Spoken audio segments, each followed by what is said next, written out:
All right. Good evening. I'm Joel Hicks, Chair of the Climate Action Commission. I call this informal meeting to order. We for November 18, 2021. We do not have a quorum present, so we will not be taking any actions on any items that are currently on our agenda list. We will take this opportunity to have some discussion. Including where it would be appropriate to move some of these action items. I will just remind or open it up for discussion to see if there were any questions about what was expected in terms of the review for the final climate action plan. All members should have gotten their inputs as I was briefly discussing. And first, I'd like to welcome to our commission Mitch Stiles, who is representing the community engagement team. We are in the process of identifying another team lead for that position. In the meantime, he has graciously offered to fill in, and sort of relevant to that position and for everyone's knowledge, I think we have a complete inputs now from all the teams, with the exception of the community engagement team. As you review your copy, you'll see highlighted in yellow. That is the narrative. I think ideally we would still be getting from the community engagement team. So Mitch has agreed in the next few days to make a determination whether he thinks he can get that information in. He has identified some of the language that I think would be added to that, but I will wait to make a decision of whether we want to go forward submitting the draft plan to council if that section is not completed in part or in whole. We can defer that decision. But I did want you all to identify, to recognize that the area I had identified in yellow was still needing to be filled in. I do appreciate the efforts of many of you, Carla and Tony in particular, who I think gave us some good across all of our objectives and all of our projects, a good assessment, not just of what we view as the primary objective of reducing greenhouse gas emissions per objective, but also across identifying co-benefits to each of those. And I took another look at those tables, and I think we're in good shape. But I invite everybody to, I'm sure there's one or two sections that probably need a little bit of an adjustment, but anybody feel like they need any guidance on what to review at this point? I do want to emphasize, and I've said it before, I'll say it again. I think maybe unlike a lot of climate action plans that I'm aware of, I really intend to treat this as a living document, meaning that I would expect we will be making amendments and additions, maybe subtractions on a recurring basis, which implies that if there's something we know that we already know would be useful to add to the document, and we're not ready to add it, that we at least feel comfortable with the idea that we'll have a process in place to amend and edit the document. So I take it everybody got all 18 megabytes of the document, went through their systems, and okay, good. And probably the most logical day, I think we're going to have to assemble as an ad hoc to get final go-ahead from this commission to present to council at the Wednesday workshop, the first Wednesday of December, which basically leaves Monday or Tuesday for us to meet to make final approval. Would anybody have any issues making either or both of those days? And that would be November 29th or 30th? That would be either the 29th or 30th. So the council workshop is on the 1st. I would really, much more convenient for me since I teach Monday night. Would Tuesday work for everyone who's present here? That would be the 30th. And we can make it any time is most convenient. I'm free after 3. Okay. And I think I would limit the agenda to a single item. It would be a quick approval of the draft, and with potentially the other action item of recommendation for how we're going to restructure the commission. So far I've only heard after 3 as a constraint. Okay. This is the 30th of November. Yeah. Is there? Do we, Stephanie or Joy? Do we have any conflicts of having a public meeting? 29th. Okay. All right. Going. I'm good on 30. Awesome. 6. Okay. Notionally. I would prefer later, just because I Okay. can have some stuff back here. 7 on the 30th. Tentatively sounds good, folks. Okay. Great. That'll be nice. So I would urge you, unless you have very minor changes, to get them to me by I would say the 26th of November, and then I will make sure we have the final draft.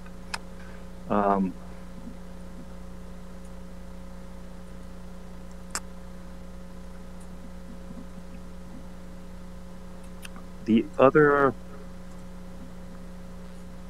item I want to discuss, just for people's education, there are 2 bills in the legislature that are pretty distinctly directed at preempting the ability of municipalities to make any sort of zoning land use changes that would potentially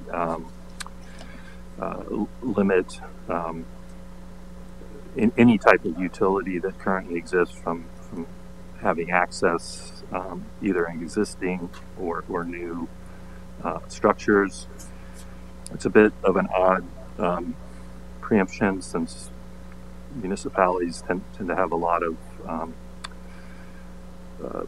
authority to decide not just their land use, but the types of utilities and franchises that get to operate in their municipalities. But in this case, they seem there are some folks in the legislature who want all sources of energy generation to have access to new and existing buildings. So our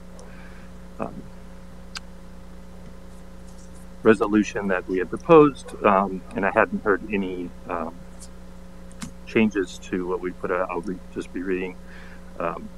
We will submit this without opposition to have the Borough Council send this, and it reads, I'm writing you strong opposition to Senate Bill 275 and House Bill 1947. Both bills are in the House, and they claim to preserve consumer rights regarding energy choice, though in reality these bills seek to preempt local government, local autonomy and decision making. Senate Bill 275 and House Bill 1947 introduced by Senator Yo and Representative O'Neill, respectively, would prohibit municipalities from taking action through policies that restrict or prohibit or have the effect of restricting or prohibiting the connection or reconnection of utility service based on the type or the source of energy. These bills would prohibit a municipality from discriminating against a utility service based on the type or source of energy. Both bills would also broadly define a policy as, quote, a requirement, including a zoning or building code requirement or restriction, which is imposed by ordinance, resolution, rule, code, land use regulation, general or specific plan provision, or otherwise, unquote.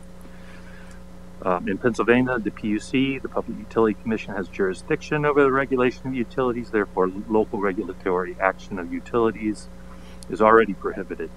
In other words, a municipality cannot restrict a source of energy like natural gas, and currently no municipality in the state of Pennsylvania is looking to take such action. This bill is unnecessary.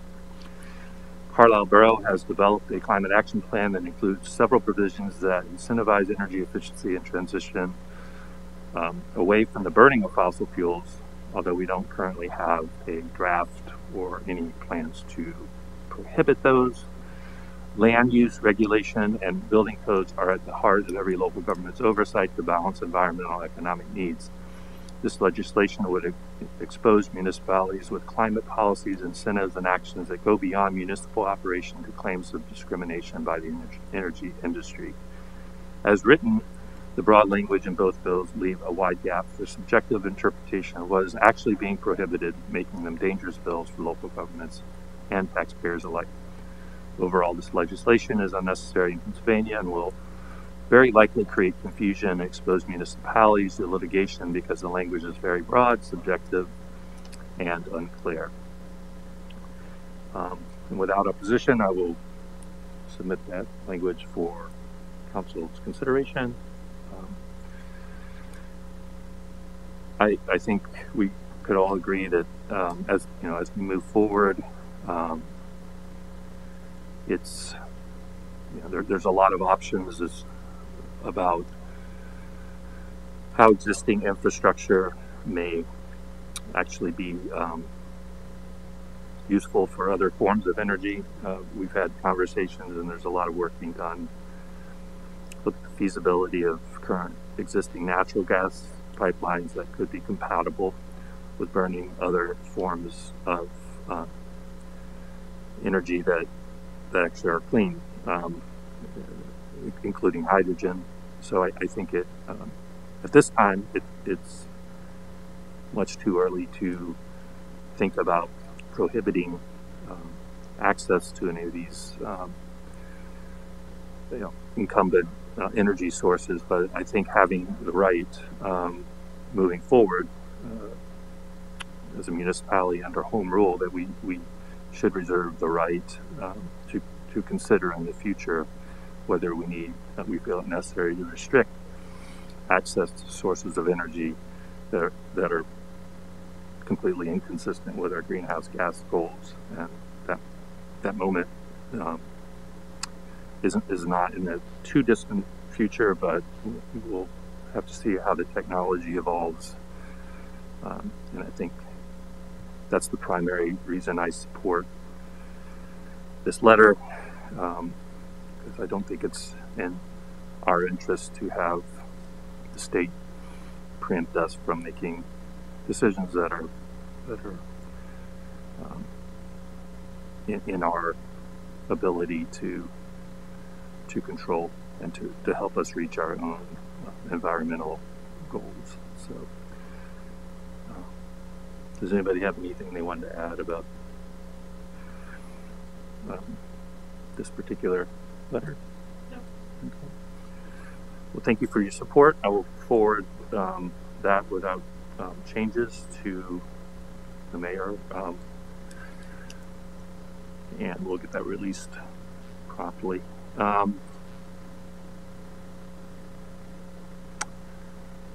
Well, let's just go, since we'll be deferring all the action items to potentially, it looks like the November 30th, let's go around for updates. And Mitch, I don't know if you have anything you want to share on behalf of the community engagement team at this point? I don't have any current updates. We do have I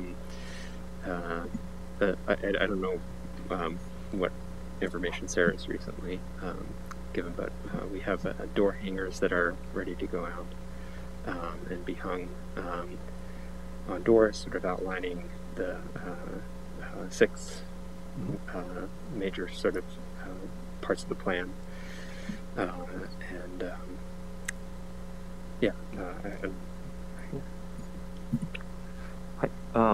I will follow up on. I had a note. I don't know if there's been any movement. There was some interest in getting a couple of community meetings at different locations outside of Borough Hall. I don't know if those have materialized to kind of should give updates to where we are with the plan. Are you aware of any? Yes, we were planning meetings. Really, I think we got really bogged down in scheduling. Different members had a lot of different commitments that came up, and it just kind of we sort of postponed scheduling them. But Okay. I'm happy to try to see if I can begin to organize those again. Okay. Thanks, Mitch. Tony, yeah, please. I don't have much. I mean, for a while now, the Pathways and Analytics team has kind of been in a holding pattern since we wrapped up our discussion of the fact sheets we developed, and then when I began kind of converting some of that information to the plan here. And so at this point, I think when we have a clear sense of the reorganization and the role of PAT going forward, I will then try to maybe reestablish kind of our regular meetings and when we have kind of a clear charge going forward. So that's where we are. Thank you. We spent the last couple of weeks just pulling together the recommendations for the CAC. We typically meet tonight right before this meeting, and we didn't do that tonight, so we're kind of waiting for the draft, and so we'll try to get together probably just by Zoom over the next week to go over anybody's thoughts as far as any edits they want to make or additions. Okay. And that'll be it for now. Again, thank you. I appreciate all the feedback and input we've gotten from your team. It's really helpful. I will just say, moving, so obviously, I think we're on track to propose a plan for council in December. I might open it up for discussion. Not so much, we can still debate whether the new organization makes the most sense, but I'm inclined to perhaps wait to meet again as a commission until we have had a little bit more time to get some direction from borough staff in terms of where they would see their role moving forward. And I'll just give, I think there's a lot of work that the zoning team especially is doing that needs some coordination across different departments. And I want to make sure that each of the participants in these projects feel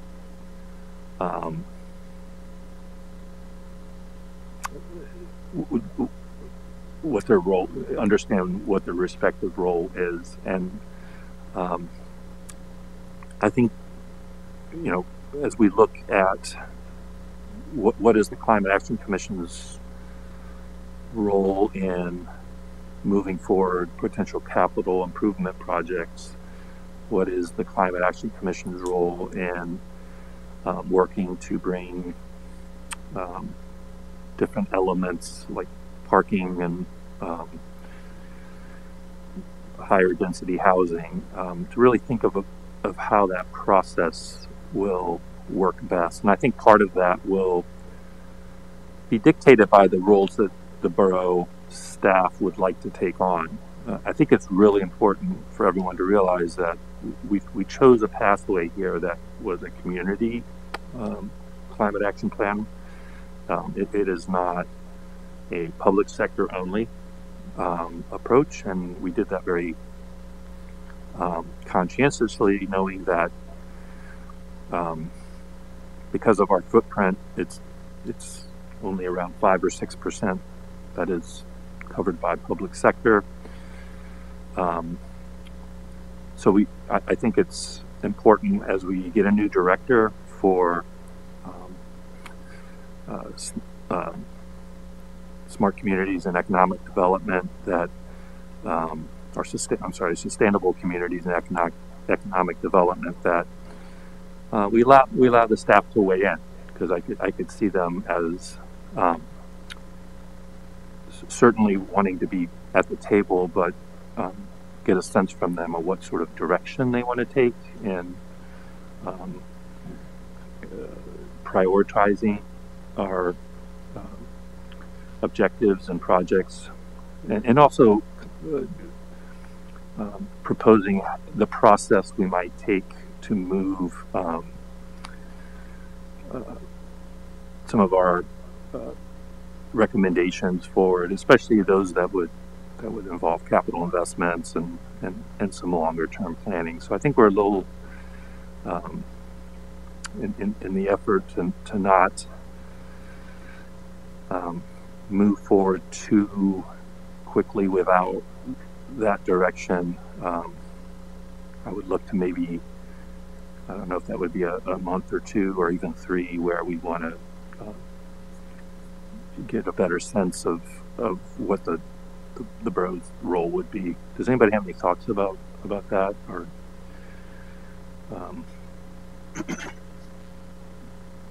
do we have any updates on this SCED director?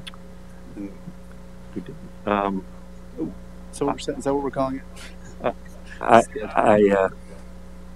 That's the abbreviation I've used in the climate action plan. But a couple of us will, I'll be just meeting them for the first time next week, and I do want to defer to him, but before making any committing what the commission will do before council, without at least getting some thoughts coming in from him. This is a gentleman who's worked sustainability issues before, so this is not new territory. So he may have some very strong ideas, and I want to respect those. He may have very deferential, his view would be, until further notice, we'll support you as needed, but you will take the lead on all that. I don't know, but I do know we it's just sort of the timing is interesting. We do have someone with a title and responsibilities that potentially could be pretty instrumental about how we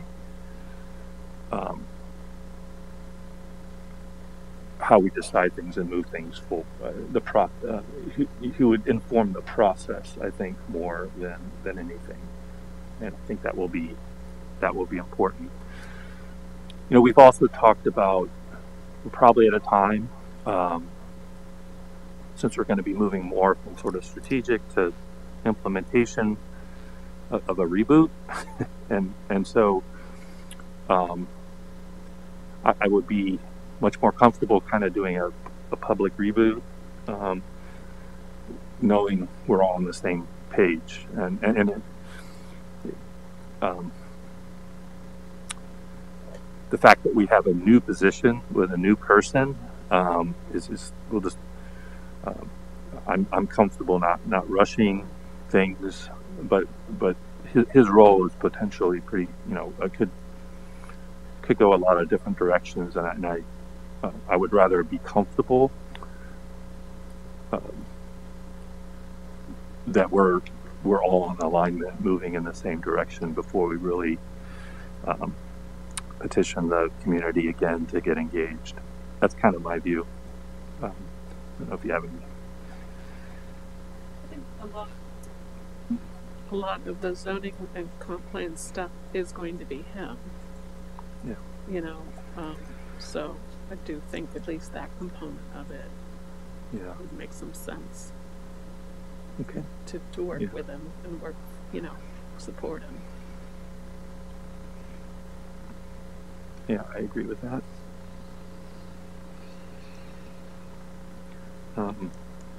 I guess It's not yet. It's not yet public who this person is. I don't know. I don't think it is. I don't think it is official yet. I'm not sure she made the borough manager made an official announcement yet, so I wouldn't want Yeah. to steal her thunder on that. It's fine. It's pretty certain to the point where I'm going to be at least talking to someone who's the leading person. But Well, and I guess, Sean, we've talked about this before, but maybe I think what would be helpful for me is to understand kind of what will this new position, this role be in making recommendations to Borough Council. I think if we understand that relationship better, we could understand the role of the Climate Commission in providing advisory and research and serving in that capacity to this person, right, in terms of chain of command. So I don't know, can you? I would say, generally speaking, staff. I mean, we rely on staff to make recommendations to us. It's their job, day in, day out, and we're truly part timers, right, as council members. And we have a council who, although sometimes we'll have some disagreements with where staff may want to take things, I would say, by and large, those recommendations from the professionals that we put a borough manager in place, and we let her, hire her staff and put her team together, and we trust that she's hiring people who know what they're doing, and she hasn't been proven wrong so far. So I think this role is going to be no different. We'll have recommendations come out of that. There's going to be, I don't know if symbiotic is the right phrase, but there's sometimes council will pitch things to staff. Sometimes staff comes up with thoughts. So I think what will be important with this role, Joel and I will be meeting next week. And we'll start to get a sense of maybe how this person likes to work, what they think will be helpful to complement his resources and what he can bring to bear, and what might be helpful as a climate action commission, and how that relationship could work. I think it's going to be important when you put a team together. You want all the pieces to work well together, and part of that is sort of accommodating the pieces that you already have in place. But I imagine, knowing that the hires that Susan has made in the past, this is somebody. Susan runs a very collaborative organization, and it's somebody who would probably welcome, that some collaboration from a commission and work done by a commission. So I think there's the potential that there will be resources and work that will be needed to come from a commission, and I imagine this person would invite that. But this is just educated guess. I haven't spoken to him yet, so but we'll start to get a sense of that next week, and then in the coming month or two, I think. Yeah, in my mind, the biggest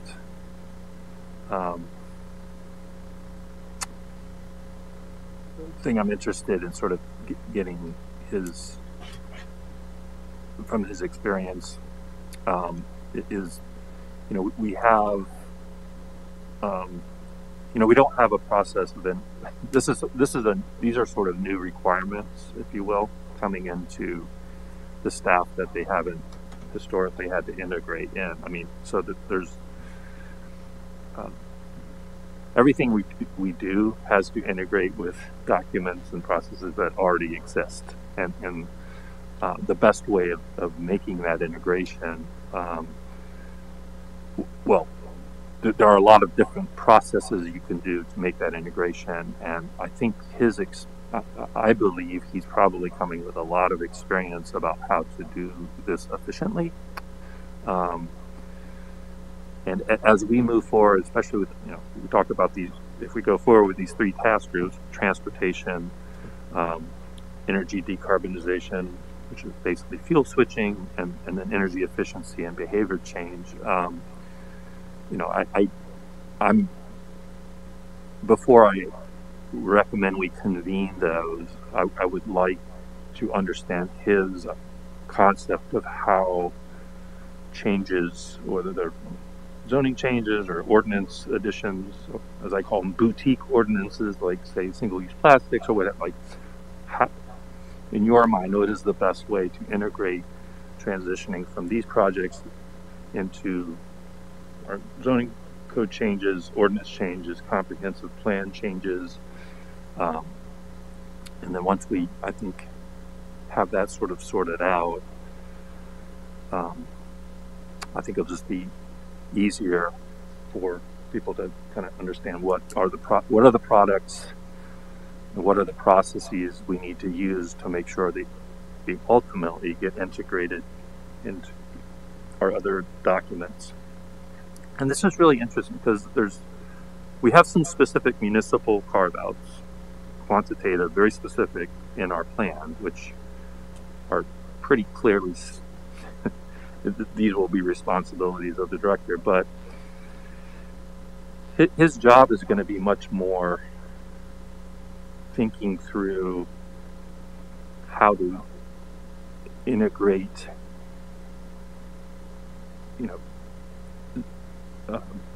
create an infrastructure and an environment where businesses and residents can,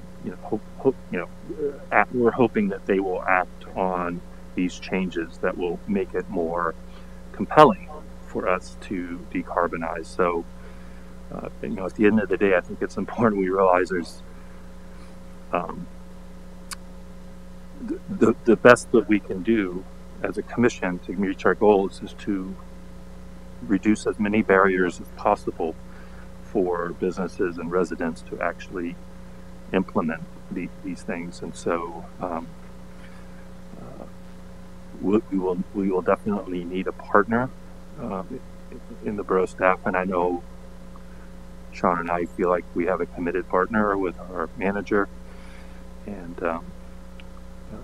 we'll give them the time to convey what they think of the process that will work best. So,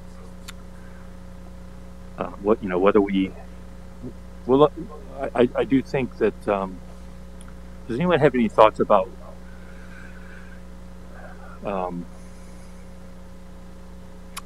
maybe the best ways to re-engage with the public to basically signal that we're transitioning more from a strategy to implementation of specific plans?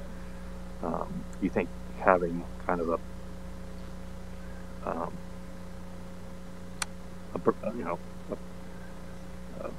a borough-sponsored event where we're inviting people to consider what their availability is for specific projects? Does anybody have any ideas what they think the most effective way of doing that would be? I mean, we were pretty effective.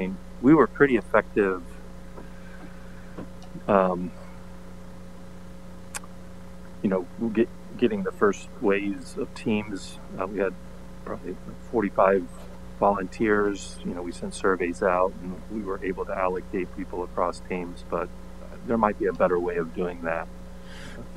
I think probably a number of ways to do it, but there are some pieces in place that you could use. And it depends on the timeline, like how compressed is the timeline that you want to do that. But we have neighborhood organizations around the borough. I mean, if we're talking about a 10-minute, 15-minute update pitch, where we are with this, I think you walk into those neighborhood groups who meet monthly and update them on where we are. I've also talked with the borough manager about this coming year, and early on, hopefully, moving some council meetings around the borough, whether that's more of just a sort of a town hall type thing or our actual council meetings. I'm tending toward the sort of an extra town hall, and there could be a component of that in those, because that's one of the things that I've heard over the last year, especially, is that we're kind of expecting everybody to come to us here. It would be nice if we start going out to where they are. So I think there's potential opportunities depending on the timeline. Now that those town halls are going to have to take place over a longer period of time, but those neighborhood meetings happen every month. So those are there sitting, and I bet all of them have time in their meetings to include something like this. If they, there are, I don't know when our next newsletter goes out, so there's an opportunity for an article in that stuff. You might know when that is. January. Well, hopefully January. Yeah, so we'll have that. So we're going to have a number of methods of communication, I think, over the next couple of months. Two things. I know we had talked a little bit about a public comment period on this draft, and where are we at with that? And when makes sense? Well, I will. My vision of how this will play out, we'll brief council at the December 1 workshop, and at that level, there may be some questions that you need us there too, right? You're invited. That's a Wednesday. You're more than welcome. That would probably be great. I hate to require people to be at yet another meeting, but it would be probably useful to attend. I'm prepared to brief the plan. So if council has no major comments that require us to convene to answer them, I would expect that it could go one of two ways. They could decide to put the plan out for comment immediately, and depending on the number and the number of comments and or the need to have a better response to some of those comments, could potentially have it come to a vote the next Thursday, or if we need more time to respond, probably looking at January council meeting, and then we would basically be working with council to respond to any comments that they viewed were not in their capacity to answer. So I would see our function here starting 1 December is probably to be in hot standby to respond to public comments, and I couldn't even begin to tell you how many we would have, but that's probably our focus for December. I think by the beginning of the new year, we'll have a better sense of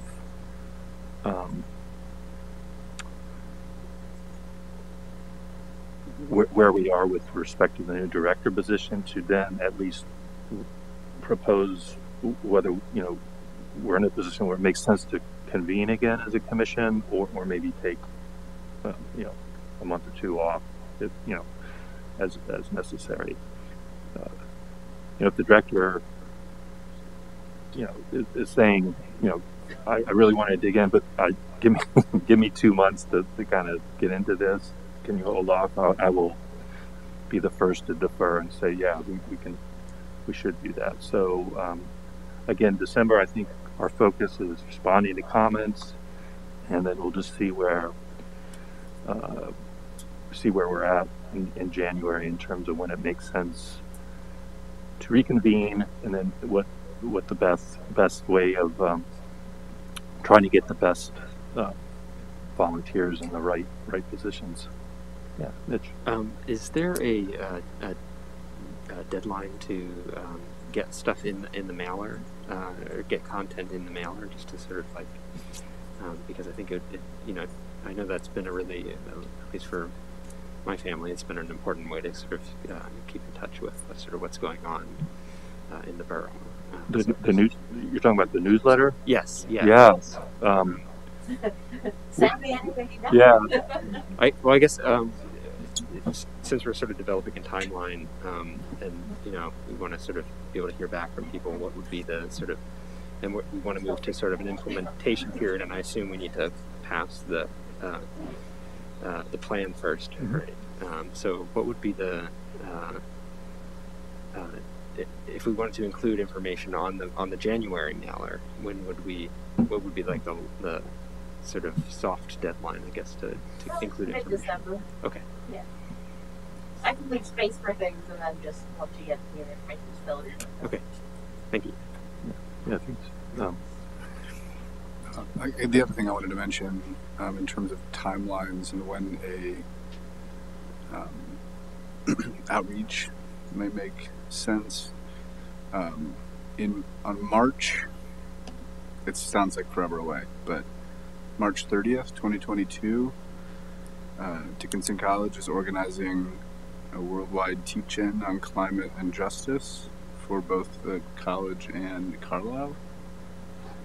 And this is in coordination with Baird College, who is organizing this nationwide, trying to get over 1,000 institutions to do so. And so they're looking for people to lead sessions, coordinate sessions, etc. I don't know the details of how it will be happening on campus, but they're hoping that some of these sessions will be led by students and faculty, obviously, but also members of the community. So it might be a nice way for us to put together kind of a public-facing outreach campaign in terms of maybe we know a little bit more about our implementation strategy by then. Can you share? I like that. Yeah. Can you share that with us? And Yep. Me, and I'll make sure everyone gets it. Just got this from Neil Leary Wednesday, so. Yeah, I do.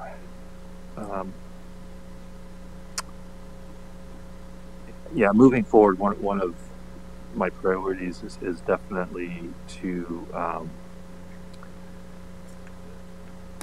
at least in sort of face, now that hopefully the pandemic is getting a little bit less of a threat to me publicly, is to really have more public events where we're sharing things.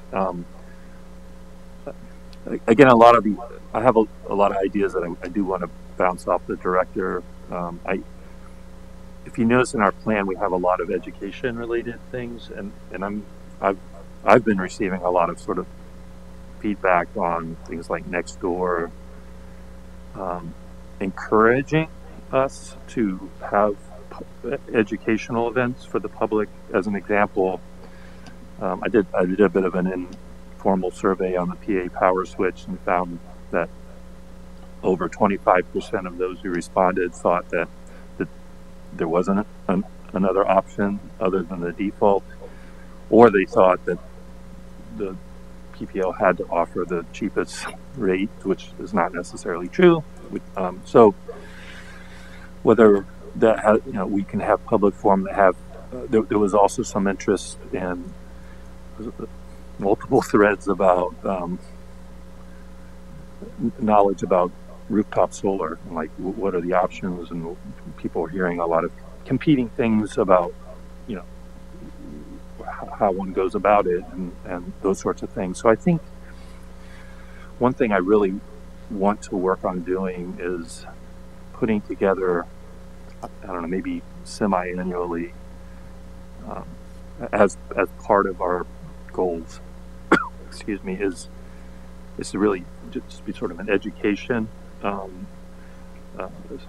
pick a couple topics where we bring in the experts who are, if they're actually doing installations or whatever the relevant topic is, and we have a public forum and people can talk to get their questions answered, and I think that'll be a way of accomplishing two things: is getting our businesses and residents informed, but also giving us a chance to share with them, where we're at in moving forward on some of our initiatives. So,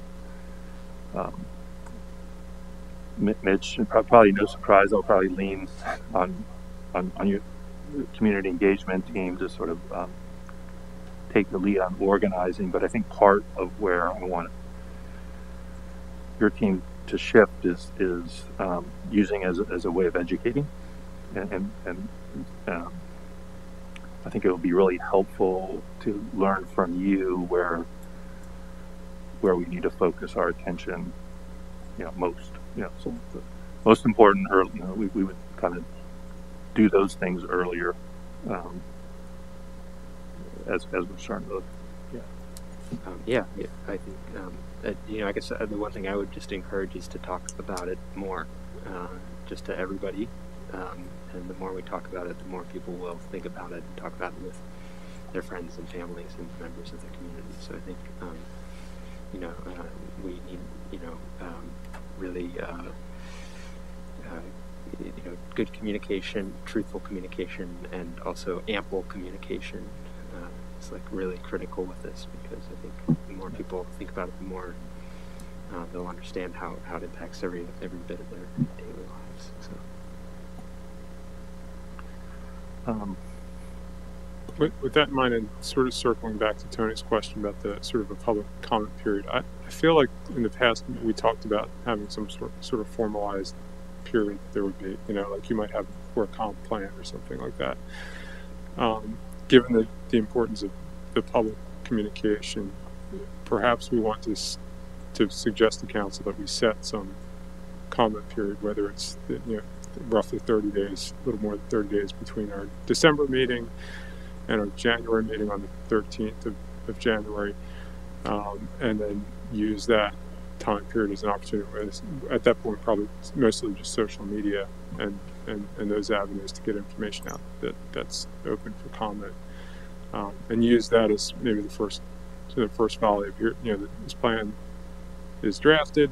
Council's going to consider it in January for formalized adoption, and then from that you springboard to that implementation and do those meetings that we were talking about. I would encourage council to consider having more, maybe the time than we have for maybe more rudimentary ordinance reviews, like 30 days. I think would be very appropriate for this. I think that's a good idea. I think the 30 days would be good. I haven't seen the full document yet, but I think we do want to give people sufficient time to read over it, understand it, and be able to make a comment. And I know that's not easy for everybody to do in the borough. So. I think when you talk about implementation, when you go out to the public, it's going to be important to have some very specific things that you're going to do immediately so they can understand what you're saying. Even if you're just pick 3 things, something to say, this is how we're going to start, these are the things we're going to concentrate on, we expect to have this done by a certain time, and to figure that out is going to take a little bit of time as well. So.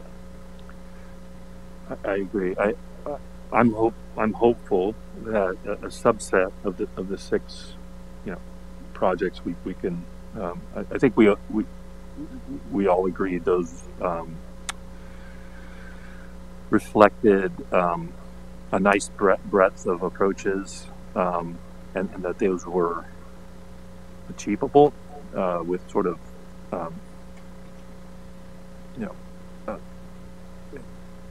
in the near to midterm. So I think that's important too, that we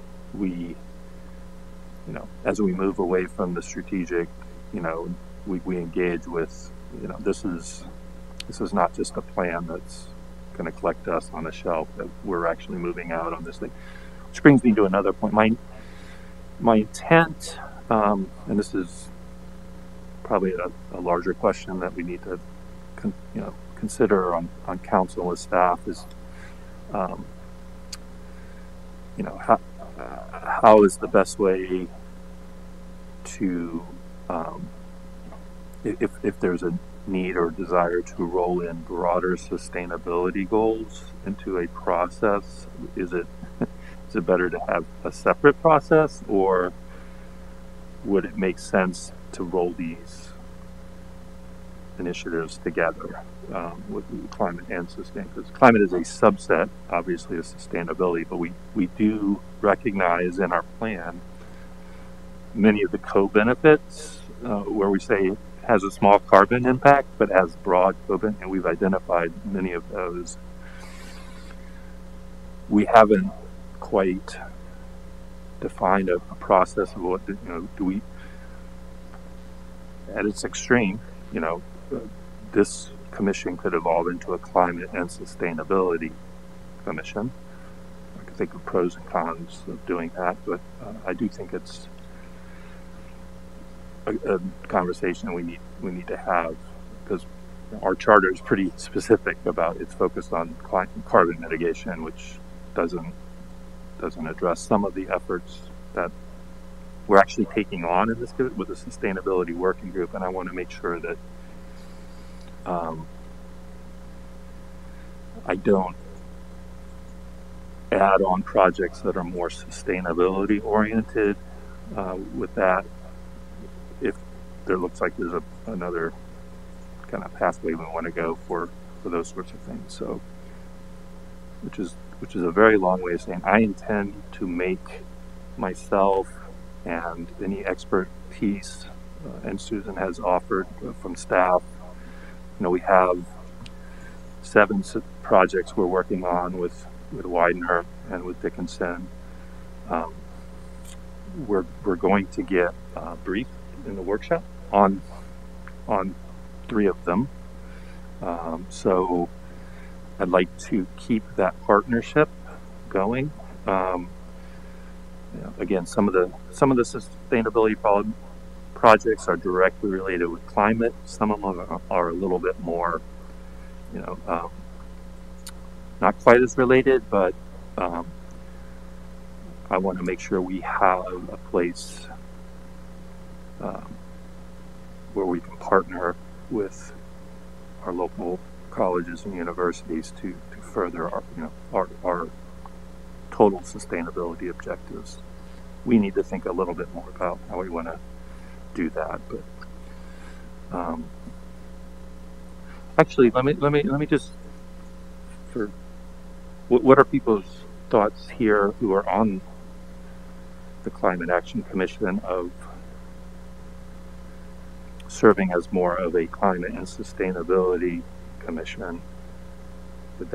Would you find that to be compatible or not?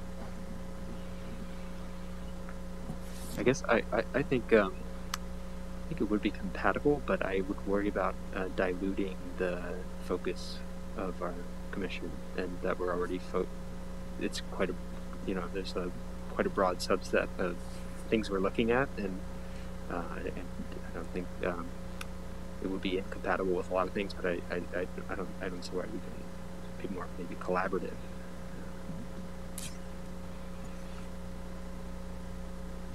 I've always thought both of those things go hand in hand. So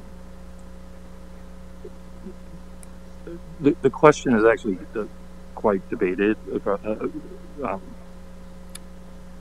There have been a lot of tensions with communities writing climate action plans where there's been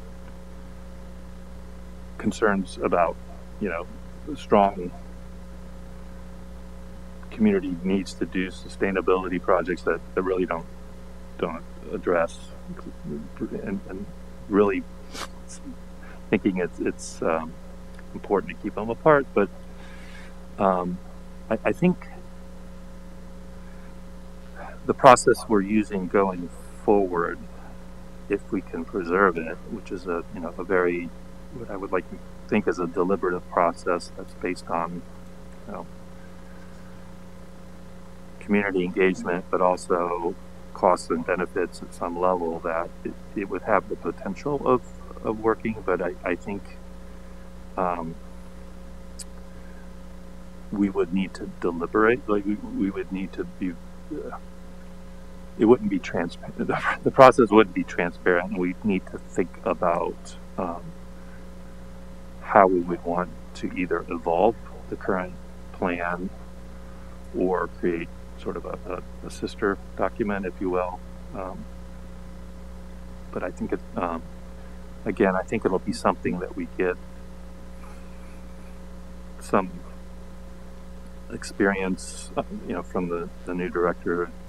He sure had some, interaction with some of these debates. And, I am inclined, given the size of our borough and given sort of the human resource capacity, to think we probably would be better served to have it together, to think of another, asking maybe some of the same people to serve on two different sorts of committees. It might be a little too much, and it might be a little bit more economical to see if we could actually do these things together. But something to, I think, as we're moving into a new planning cycle, 2-year planning cycle with a new director, that's a topic I think we need to bring up. I guess my thought, I tend to agree with Mitch here that I think it may, I think maybe dilute's the right word, but it also then leads to, it makes the mission less clear, right? And so, so for using the single-use plastics ordinance, for instance, right? Yes, you can argue that you kind of, in terms of the life cycle of the plastic, fewer would be ending up in the landfill, and there is some emissions benefits there. But that's more purely a sustainability ordinance, right? And so my sense of those types of ordinances that are meant to address sustainability, if you want to use that heading, so which kind of incorporate a lot of things that are meant to address those directly, may be handled through the existing relationship between borough staff and borough council in terms of making recommendations and drafting ordinances and going through that cycle through the workshops. And to the degree that those sustainability initiatives or ordinances have impacts on emissions, then they could seek input. But I see them almost as separate things, and it might complicate things by smashing them together explicitly. Why don't we throw resiliency in the mix, right? And I know we talked about that with Neil Leary when we were first pulling the Climate Action Commission together. It's like, how much do you try to bite off? But Joel, you and I, it's been a few weeks, but we talked about potential reorganizing council committees a bit. And when I was back before Home Rule, when I was president of council, right before I went off council, I had reorganized the committees, and it was, I think I created a sustainability and community planning committee, and 6 months later I was no longer on council, and that went by the wayside. And my idea then was to try to sort of embed those considerations in what we do every day, every month on council. So our policy briefing summaries, I thought we should have, and I probably should have brought this up again since I've been back on council, that we should have a component of those briefings where we're considering what's the carbon impact, and how does this advance sustainability, or in this case, or resiliency, and just to make that part of the structure of what we do. But I think, Tony, you're right too, that we could potentially deal with these other, this sustainability component through that staff council relationship, when it probably probably all of those issues there's urgency with them, but there's a great deal of urgency with what this commission is doing right now and what it's the goals that we're trying to meet. So I think we need to keep our eye on that ball.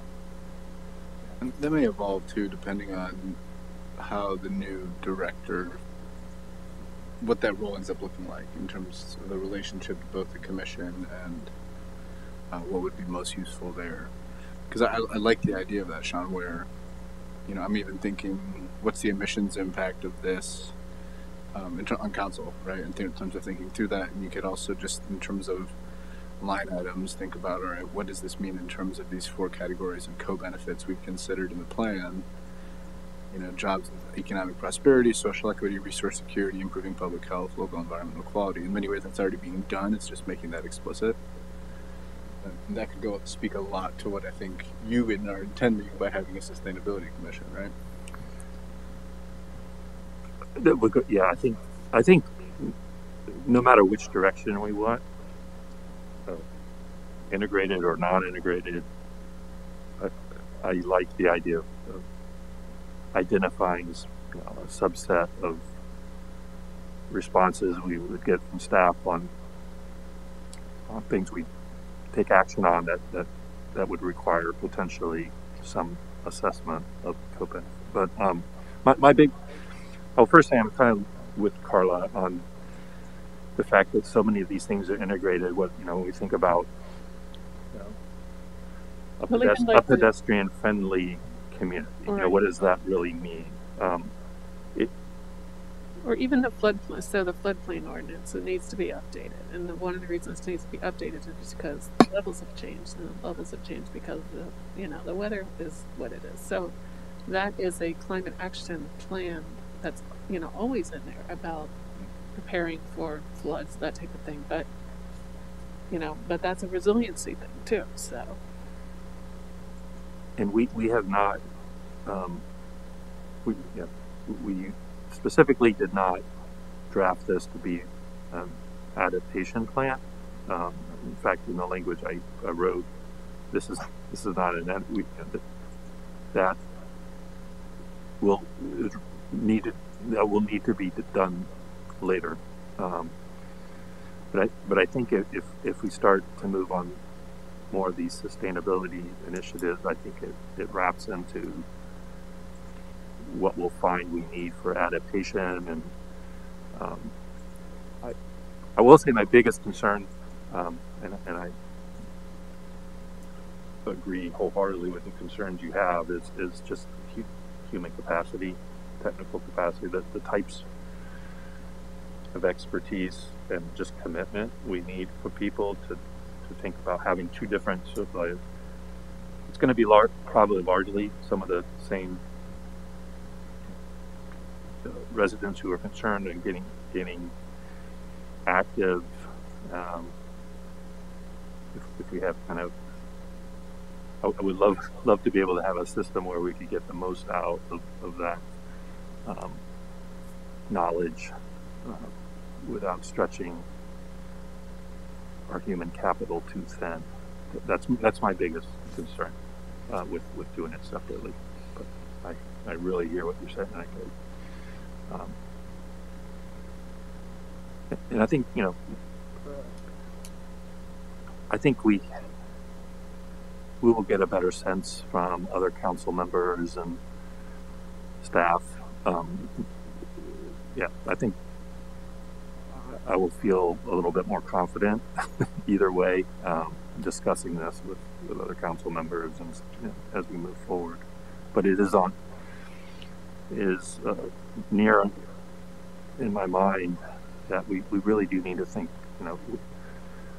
with all these additional requirement or all these additional initiatives we want to do, how do we want to organize that? So